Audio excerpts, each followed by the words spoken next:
শিক্ষার্থী বন্ধুরা, আজকের পর্বের মাধ্যমে তোমাদের নবম দশম শ্রেণী তোমরা যারা শিক্ষার্থীরা আছো এবং তোমরা যারা এসএসসি পরীক্ষা দিবা, তোমাদের গণিত বই দ্বিতীয় অধ্যায় সেট ও ফাংশনের বোর্ড প্রশ্ন আজকে তোমাদের খুব সুন্দরভাবে সমাধান করে দেখাবো। এবং সেই বোর্ড প্রশ্নটি হচ্ছে তোমাদের রাজশাহী বোর্ডের 2019 সালে এই প্রশ্নটি সৃজনশীলটি এসেছে। এই সৃজনশীলটি আজকে তোমাদেরকে খুব সুন্দরভাবে সমাধান করে দেখাবো। বেসিক্যালি তারাই এই ভিডিওগুলো তোমরা দেখবা, যতগুলো ভিডিও দেখবো যাদের ধৈর্য আছে। কারণ যারা মনে করো ভালো স্টুডেন্ট আসো, তোমরা কিন্তু ভিডিওটা দেখলে কিন্তু বোরিং ফিল করতে পারো। কারণ তোমরা পারো ঠিক আছে, কিন্তু যারা দুর্বল শিক্ষার্থীরা আছে তারা কিন্তু এগুলো কিন্তু ভালোভাবে বোঝে না। সেই জন্য আমি একটু ব্যাখ্যা সহকারে দেই, এই জন্য ভিডিওটা কিন্তু একটু লং হয়। তাই তোমরা যদি পারো, যারা মেধাবীরা আছে অবশ্যই দেখবা ধৈর্য সহকারে। আর যদি ধৈর্য না থাকে দেখার দরকার নেই। যারা আমি মূলত তাদের জন্য ভিডিও বানাই, যারা দুর্বল শিক্ষার্থীরা আছে তাদেরকে আমি ব্যাখ্যা সহকারে বোঝাই যেন তারা ভালোভাবে অঙ্কগুলো বুঝে। তো লক্ষ্য রাখো, রাজশাহী বোর্ড 2019 সালে এই প্রশ্নটি আসছে। আমরা সর্বপ্রথম উদ্দীপকটি আগে পড়ে নিই।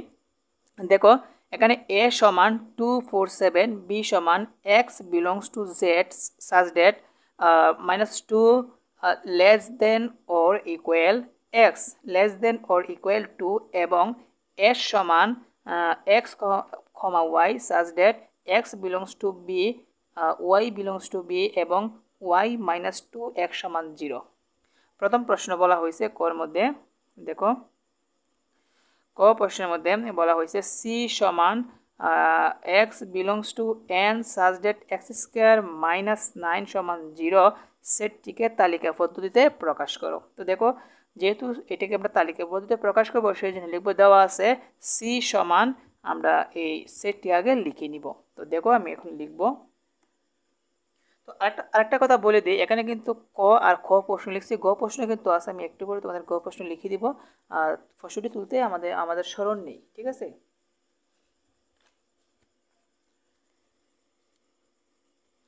দেখো খ নাম্বার সমাধান করবো। লিখলাম ক, দেওয়া আছে, কি লিখবো, দেওয়া আছে, একটু মনোযোগ দিবা, ঠিক আছে। দেওয়া আছে, দেওয়া আছে সি সমান, সি সমান দিয়ে আমরা সির যে মানগুলো আছে ওইটা লিখে দিব। সি সমান ছিল x belongs to N such that x square -9 সমান 0। এই হচ্ছে আমাদের দেওয়া আছে সি সমান, ঠিক আছে।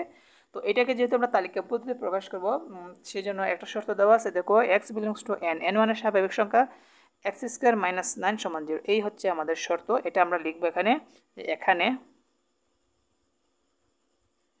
এখানে এক্স স্কোয়ার -9 সমান 0। যেহেতু সমান আছে আর সমান দিতে পারবো না, বা লিখবো। এখানে আমরা এক্স স্কোয়ারের মান বের করবো, এক্স স্কোয়ার সমান, এটা আছে -9, এই পাশে আনলে কী হবে, +9। বা আমরা তো জানি স্কোয়ার তুলতে কী করতে হয় বলো, স্কোয়ার তুলতে রুট ওভার দিতে হয়। তো আমি যদি 9-এর উপরে রুট ওভার দিই তাহলে কিন্তু স্কোয়ারটা উঠে যাবে, তো শুধু এখানে থাকবে শুধু এক্স। তো 9কে আমরা রুট ওভার দিব, ঠিক আছে। তো অতএব এক্স সমান, দেখো 9কে যদি তুমি রুট ওভার দাও ক্যালকুলেটারও, দেখবে তোমাদের মানটা বের হবে 3 বের হবে। তুমি +-3 দিতে পারো, কারণ যেহেতু রুট ওভার দিছি। তো এই হচ্ছে আমাদের এক্সের মান। যেহেতু এক্সের মান 3 বের হয়েছে, তার মানে আমাদের সি সমান কত বের হলো, 3 বের হলো। সেই জন্য অতএব নির্ণয় সেট সি সমান, কি লিখব, নির্ণয় সেট সি সমান, ব্র্যাকেটের ভিতরে আমরা উপাদানটি বসিয়ে দিব। তো এই হচ্ছে আমাদের ক প্রশ্নের সমাধান। শিক্ষার্থী বন্ধুরা, আশা করি ক নাম্বার প্রশ্নের সমাধানটি তোমরা ভালোভাবে বুঝতে পেরেছো, কিভাবে আমরা সি সেটকে তালিকা পদ্ধতিতে প্রকাশ করলাম। এখন তোমাদের খ প্রশ্নটা একটু ফলো রাখো। এখানে খ নাম্বারে বলা হয়েছে পি অব এ নির্ণয় করে কোনো সেট এ এর উপাদান সংখ্যা n হলে পি অব এর উপাদান সংখ্যা 2n হবে, উক্তিটি সত্যতা যাচাই করো। হ্যাঁ, কার পি অব নির্ণয় করতে হবে, এর পাওয়ার সেট বা শক্তি সেট নির্ণয় করতে হবে। সেই জন্য সর্বপ্রথম আমরা লিখব, দেওয়া আছে এ সমান, আমরা মানটি লিখে নিব।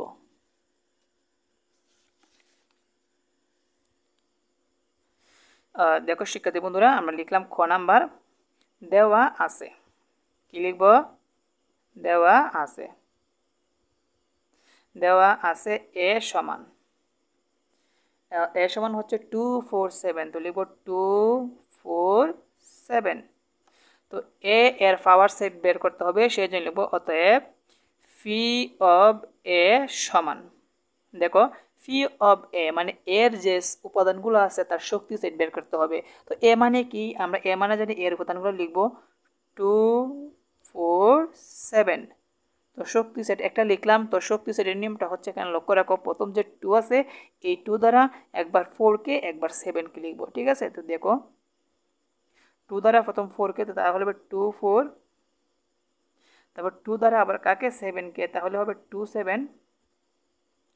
2 দিয়ে এই দুইটাকে লেখা শেষ। 2 এর পরে হচ্ছে 4 এর পালা, 4 দ্বারা একবার 7কে, তো লিখবো 47। আবার দেখো 4 দ্বারা আর কি আছে লিখবো, নাই।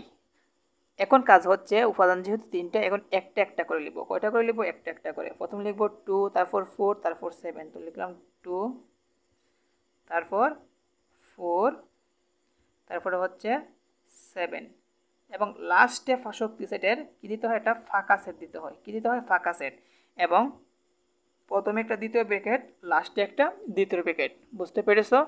তো এখানে যে আমাদের ফি অফ এ মানে এ এর শক্তি সেট যে বের হয়েছে, এখন আমরা লিখতে পারি এখানে, লক্ষ্য রাখো, এখানে এ এর উপাদান সংখ্যা কত, দেখো তো 247, তো লিখবো এখানে এ এর উপাদান সংখ্যা, এ এর উপাদান সংখ্যা n সমান কত ধরবো, 3। দেখো 3, কেন আমি n ধরবো, প্রশ্ন দিকে লক্ষ্য রাখো। বলছে কোনো সেট এ এর উপাদান সংখ্যা n হলে, অর্থাৎ এর যে উপাদান আছে ওইটাকে আমরা n ধরতে হবে। সেই জন্য এর উপাদান কয়টা বলো তো, 3টা, সেই জন্য সেটাকে n সমান ধরতে হবে। এবং শক্তি সেটের সংখ্যা কত বের হয়েছে, দেখো শক্তি সেট মানে ফি অফ এ এর উপাদান সংখ্যা, এর উপাদান সংখ্যা, উপাদান সংখ্যা কত বের হয়েছে, 1 2 3 4 5 6 7 8, তার মানে লিখবো 8 লিখবো, ঠিক আছে। আর এই 8কে আমরা এভাবে লিখতে পারি, 8কে লেখা যায় 2 কিউব লেখা যায়। কি লেখা যায় বলো তো, 2 কিউব, ঠিক আছে। উপাদানের সংখ্যা যদি 8 হয় তাহলে হবে 2 কিউব, উপাদানের সংখ্যা যদি 16 হয় তাহলে হবে 2 টু দি পাওয়ার 4 হবে। এটা তোমরা একটু মুখস্থ করে নিবা। এটা মুখস্থ না করলে হয়, এটা কিন্তু আরেক নিয়মে করা যায়, এত ব্যাখ্যা দেওয়ার দরকার নেই। এইটি তোমরা একটু মুখস্থ করে নিবা যে 8 থাকলে 2 কিউব, আর 16 যদি উপাদান বের হয়, তাহলে শক্তি সেটের উপাদান বের হয়, তাহলে হবে 2 টু দি পাওয়ার 4 বের হবে। হ্যাঁ, তো দেখো এখন সমানের নিচে আমরা সমান দিব, বা বরাবর সমান দিলাম। আমি 2 এর জায়গায় 2 রেখে দিলাম। 3 সমান কি n না, হ্যাঁ 3 সমান n, আমরা 3 এর পরিবর্তে আমরা nটি বসিয়ে দিব, তাহলে কি হলো, 2 টু দি পাওয়ার n হলো। আর আমাদের প্রশ্নের মধ্যে কিন্তু এটাই কিন্তু বলা হয়েছে, যেন 2 টু দি পাওয়ার n হবে। হ্যাঁ, আমাদের 2 টু দি পাওয়ার n হয়েছে, তার মানে আমাদের অ্যান্সারটা হয়ে গেছে। এখন যদি আমরা অ্যান্সারটা এভাবে লিখব যে কোনো সেটের এ উপাদান সংখ্যা n হলে ফি অফ এ এর উপাদান সংখ্যা 2 টু দি পাওয়ার n হবে, উক্তিটি সঠিক। উক্তিটি কি সঠিক, তোমরা বুঝতে পেরেছ? লিখবো আমরা এখন, লক্ষ্য রাখো, অতএব fee of A, fee of এ এর উপাদান সংখ্যা, এর উপাদান সংখ্যা, এর উপাদান সংখ্যা কাকে সমর্থন করেছে, 2 টু দি পাওয়ার n কে সমর্থন করে। এটাই কিন্তু বলা হয়েছে, 2 টু দি পাওয়ার n কে সমর্থন করে, সমর্থন করে। তো এটাই কি আমাদের অ্যান্সার। আশা করি শিক্ষার্থী বন্ধুরা তোমরা এটা বুঝতে পেরেছো। হ্যাঁ,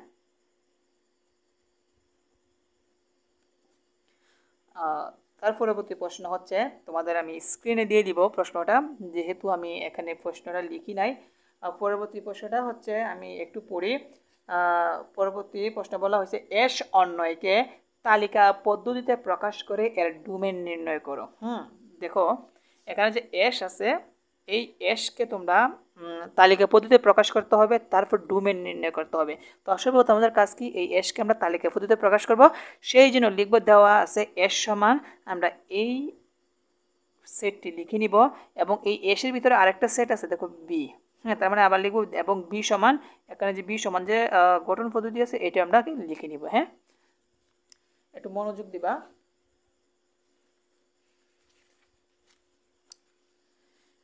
শিক্ষার্থী বন্ধুরা,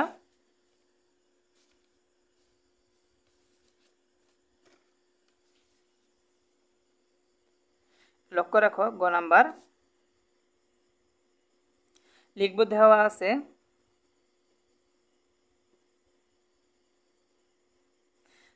আছে এস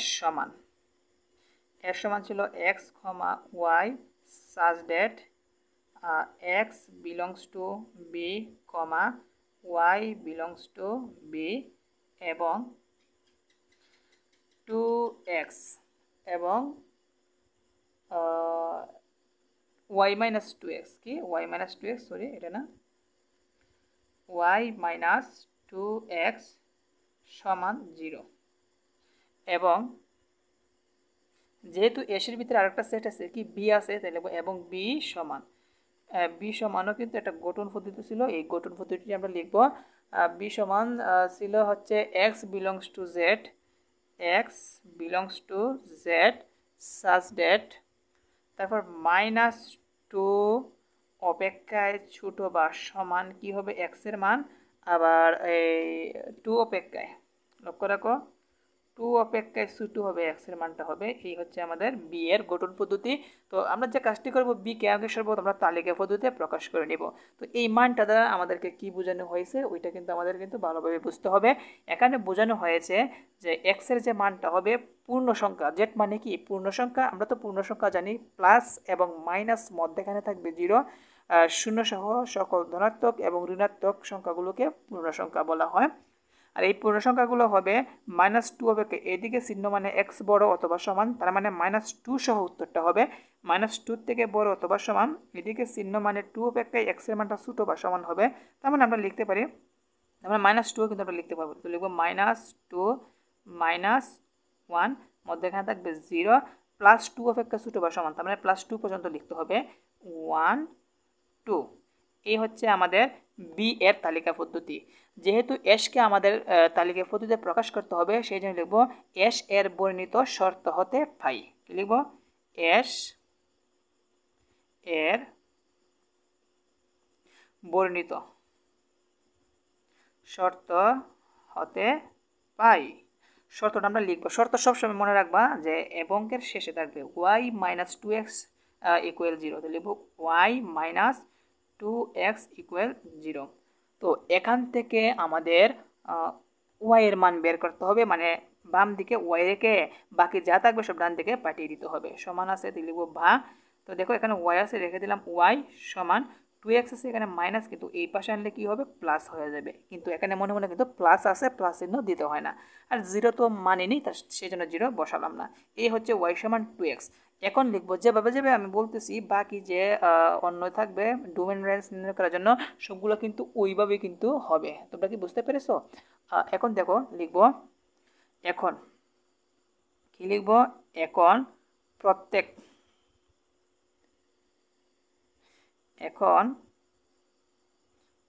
প্রথমটা লিখবা যে সাবজেক্টের পরে যে আছে x বিলংস টু বি, তো লিখবো x বিলংস টু বি। যদি থাকে x বিলংস টু এ তাহলে লিখবা x বিলংস টু এ, যাই থাকে তাই লিখবা।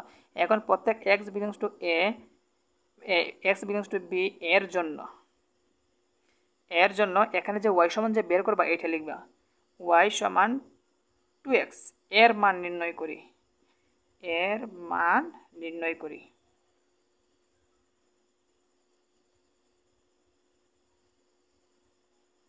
তো দেখো যেহেতু আমরা মান নির্ণয় করব সেই জন্য আমাদের একটা সারণী বানাতে হবে। এখানে সেট কি ছিল বি ছিল, আর বির উপাদান কয়টা দেখে তো 1 2 3 4 5, তার মানে তুমি আরেকটা বাড়িয়ে লিখবা 6টা, তার মানে 6টা হবে। তো দেখো আমি কিভাবে সারণীটা বানাবো, একটু মনোযোগ দিবা। বুঝতে পেরেছো? একটু মনোযোগ দিবা। আশা করি মনোযোগ দিলে কিন্তু তোমরা কিন্তু অঙ্ক বুঝবে, আমি বিশ্বাস করি।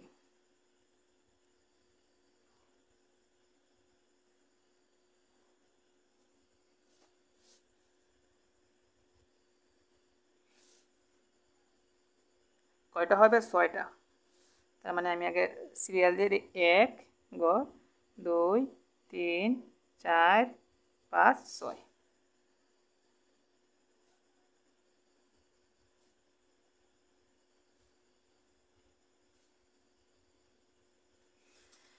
প্রথমটা হচ্ছে এক্সের, পরেরটা হচ্ছে ওয়াই।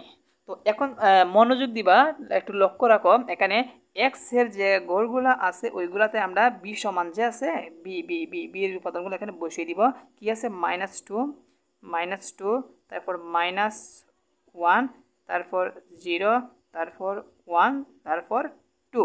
এখন আমরা ওয়াই এর মান বের করব। হ্যাঁ, ওয়াই এর মান বের করব, সেই জন্য তোমরা সুন্দরভাবে তোমাদের হাতের যে ক্যালকুলেটর আছে ওইটা হাতে নিয়ে নাও। দেখো এখান থেকে দেখো আমি একটা বৃত্ত দিয়ে দিই, বান্ডালাইন দিয়ে দিই। এইটা কিন্তু বারবার আমাদের ক্যালকুলেটরে লিখতে হবে, ওয়াই সমান যে ছিল। এখানে কি বলো তো 2। হ্যাঁ, তুমি 2x এর মধ্যে এখানে কি আছে, ইনটু আছে, ঠিক আছে, এখানে কি আছে, ইনটু আছে। তুমি ক্যালকুলেটর হাতে নাও, 2 লিখো। তোমরা কি 2 লিখেছো? লেখার পরে গুণ চিহ্ন দাও, দেওয়ার পর এক্স এর পরিবর্তে এক্স এর প্রথম যে মান আছে -2, এই -2টা ক্যালকুলেটরে লেখো। ব্যাকের দিয়ে কিন্তু -2 বসাতে হবে, তা না হলে কিন্তু মান বের হবে না, কারণ এটা মাইনাসের। তুমি যদি 2 এবং -2 তারা তুমি গুণ করো, তাহলে 2 2 4 হবে, -4 বের হবে, -4 বের হবে। ঠিক আছে। আবার ক্যালকুলেটর হাতে নাও, বারবার আবার এভাবে 2 লিখো, ইন্টু তো এক্স এর পরিবর্তে -1 লিখো, দেখবে -2 বের হবে। কি বের হবে? -2। আবার 2 লিখো, গুণ দাও, 1 এর এক্স এর পরিবর্তে 0 বসাও, তাহলে কি বের হবে? 0 বের হবে, দেখবে। আবার 2 লিখো, এক্স এর পরিবর্তে 1 বসাও, যে গুণ দাও, দেখবে 2 বের হবে। ঠিক আছে। আবার 2 লিখো, গুণ দাও, এক্স এর পরিবর্তে 2 বসাও, দেখবে 4 বের হবে। এই হচ্ছে আমাদের সারণী। বুঝতে পেরেছো? তো এখন দেখো পরবর্তীতে আমাদের যে কাজটি করতে হবে, এখানে এখানে যে মানগুলা বের হয়েছে, শিক্ষার্থী বন্ধুটা মনোযোগ দাও। হ্যাঁ শিক্ষার্থী বন্ধুরা লক্ষ্য রাখো, এখানে ওয়ার মানগুলো কি কি বের হয়েছে দেখো, -4, -2, 0, 2, 4। এখানে যে উপাদানগুলো বের হয়েছে ওই উপাদানগুলো দেখতে হবে বির মধ্যে আছে কিনা, আর যদি না থাকে তাহলে বাদ দিতে হবে। তাহলে লিখবো এখানে, বা লিখতে পারো যেহেতু। কি লিখতে পারো? যেহেতু। ঠিক আছে, তুমি এখানে যেহেতু লিখতে পারো বা এখানে লিখতে পারো। এখানে কি বের হয়েছে দেখো, -4, এখানে কিন্তু -4 নেই, আমরা এখানে লিখবো -4, -2 আছে, 0 2, 0 2 আছে, কিন্তু এখানে যে 4 আছে এই জায়গার মধ্যে কিন্তু 4 নেই, লিখবো কমা দিয়ে 4 লিখবো। এবার does not belongs to B, মানে এই উপাদানগুলো বির সদস্য নয়, সেই জন্য does not belongs to B দিয়ে দিবা। ঠিক আছে, কারণ এটা দ্বারা বোঝানো হয়েছে যে -4 এবং +4 বি এর সদস্য নয়। যেহেতু -4 এবং 4 বাদ গিয়েছে, সেই জন্য আমাদের উপরের যে উপাদানটা আছে এক্স এর মান -2 আর এই 4 এর উপর আছে 2, এইটাও কিন্তু বাদ যাবে, অর্থাৎ এই ক্রমজোরটাই আমাদের বাদ যাবে। মোট কয়টা ক্রমজোর বাদ যাবে? 2টা। সেই জন্য সুতরাং বা কাজেই, সুতরাং দেখো -2, -4, আরেকটা হচ্ছে +2 +4 does not belongs two S, কারণ এটা এসের শর্তের মধ্যে পড়ে নাই, সেই জন্য লিখবো does not belongs two S. বুঝতে পেরেছো? তো লিখবো does not belongs two S. তার মানে আমাদের এসকে তালিকা পদ্ধতিতে প্রকাশ করতে হবে। এখন কোনটা হবে আমাদের তালিকা পদ্ধতি? এস সমান, দেখো এস সমান, আমরা জানি ক্রমজোরকে প্রথম ব্র্যাকেটের ভিতরে লিখতে হয়। হ্যাঁ, তো দেখো এই ক্রমজোর আর এই ক্রমজোর বাদ গেলে আমাদের এখানে একটা ক্রমজোর, দুইটা ক্রমজোর, তিনটা ক্রমজোর থাকে। প্রথম ক্রমজোরটা আমরা লিখি -1, -2, তারপরে হচ্ছে 0, 0, তারপরে হচ্ছে 1 2, তারপরে হচ্ছে 2 4 তো বাদ গিয়েছে, এটা লিখতে হবে না, ব্র্যাকেটটা ভুলে দিয়ে দিলাম। এখন প্রথম একটা দ্বিতীয় ব্র্যাকেট এবং লাস্ট একটি দ্বিতীয় ব্র্যাকেট। এই হচ্ছে আমাদের তালিকা পদ্ধতি বের করার শেষ। আর প্রশ্নের মধ্যে বলা হয়েছিল শুধু ডোমেন নির্ণয় করো, সেই জন্য লিখবো অতএব ডোমেনকে সংক্ষেপে লেখা হয় ডুম। সংক্ষেপে কি লেখা হয়? ডুম। ডুম এস সমান, ডুম বলা হয় ক্রমজোরের যে প্রথম উপাদানগুলো আছে ওইগুলাকে ডুম বলা হয়। যেমন এই ক্রমজোরের প্রথমটা হচ্ছে -1, এই ক্রমজোরের প্রথমটা হচ্ছে 0, আর এই ক্রমজোরের প্রথমটা হচ্ছে 1। তার মানে আমাদের এখানে হবে -1 0 তারপরে প্লাসের 1। একরকম উপাদান থাকলে কিন্তু দুইটা লিখবো না, একটা লিখবো। এখন তোমরা বলতে পারো এখানে আমি দেখি 1 1 লিখলাম, একটা কেন লিখলাম না? কারণ এটা হচ্ছে মাইনাসের, এটা হচ্ছে প্লাসের, দুইটা আলাদা আলাদা, সেই জন্য দুইটাই লিখতে হবে। তো এটাই কি আমাদের অ্যান্সার। শিক্ষার্থী বন্ধুরা, আশা করি তোমরা এখানে গ নাম্বার তোমরা সুন্দরভাবে ভালোভাবে বুঝতে পেরেছো কিভাবে এসকে আর তালিকা পদ্ধতিতে প্রকাশ করে কিভাবে ডোমেন নির্ণয় করেছি। তো আজকে এখানেই শেষ করব। পরবর্তী পর্বে তোমাদের 19 সালে আরও যে সেট ফাংশনের সৃজনশীল প্রশ্ন আছে ওইগুলো সমাধান করে দেখাবো। 19, 20, 21, 22, 23 এইগুলো কিন্তু সমাধান করে দেখাবো। এখানে শেষ করলাম। আর সবাই ভালো থাকবা। আসসালামু আলাইকুম।